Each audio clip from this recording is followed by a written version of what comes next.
القرآن قد خصك الرحمن.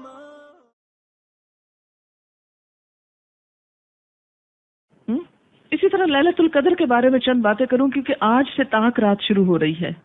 آج 21ویں رات ہے انشاءاللہ تعالی، تو ہو سکتا ہے آج ہو یا 23ویں یا 25ویں 27ویں 29ویں سے کوئی ایک رات لیلۃ القدر ہو سکتی ہے.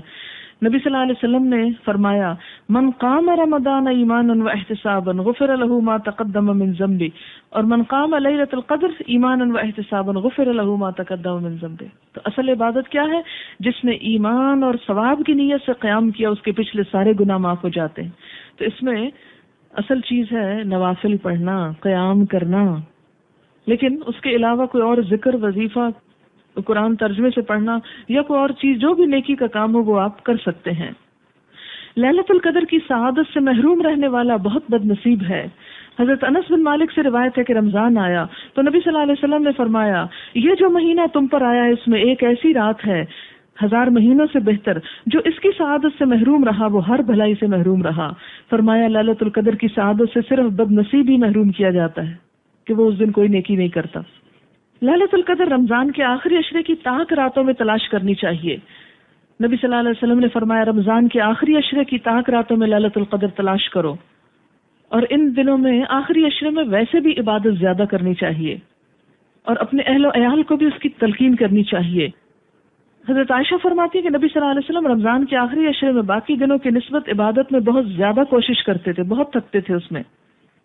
حضرت عائشہ فرماتی ہے کہ جب رمضان کے آخری 10 دن شروع ہوتے تو نبی صلی اللہ علیہ وسلم عبادت کے لیے کمر بستہ ہوتے، راتوں کو جاگتے اور اپنے اہل و عیال کو بھی جگاتے. پوری رات جاگنا ضروری نہیں ہے، تھوڑی سی رات بھی، یعنی آدھی رات یا نصفہ او انقص منہ او زد علیہ، جو آپ چاہیں کر لیں.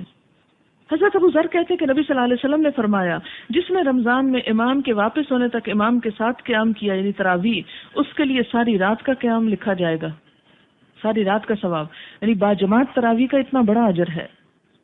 حضرت عثمان بن عفان کہتے ہیں میں نے نبی صلی اللہ علیہ وسلم کو فرماتے ہوئے سنا جس نے عشاء کی نماز باجماعت ادا کی اس نے گویا نصف رات قیام کیا، جس نے نماز عشاء باجماعت ادا کرنے کے بعد صبح کی نماز بھی باجماعت ادا کی اس نے گویا ساری رات قیام کیا. نبی صلی اللہ علیہ وسلم رمضان میں کثرت سے تلاوت اور انفاق فی سبیل اللہ فرماتے تھے.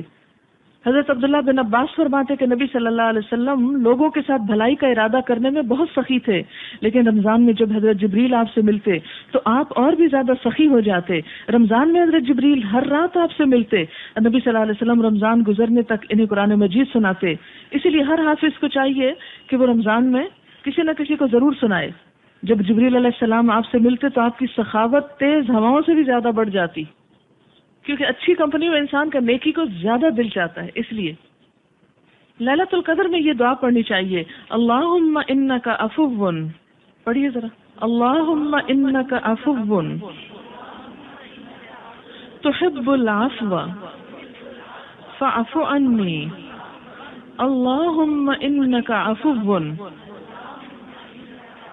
تحب العفو فاعف عنی. اگر سب گھر والوں کے لیے کہنا چاہیں تو فاعف عنا بھی کہہ سکتے ہیں. وآخر دعوانا ان الحمد للہ رب العالمین. سبحانک اللہم وبحمدک نشہد ان لا الہ الا انت نستغفرک ونتوب الیک.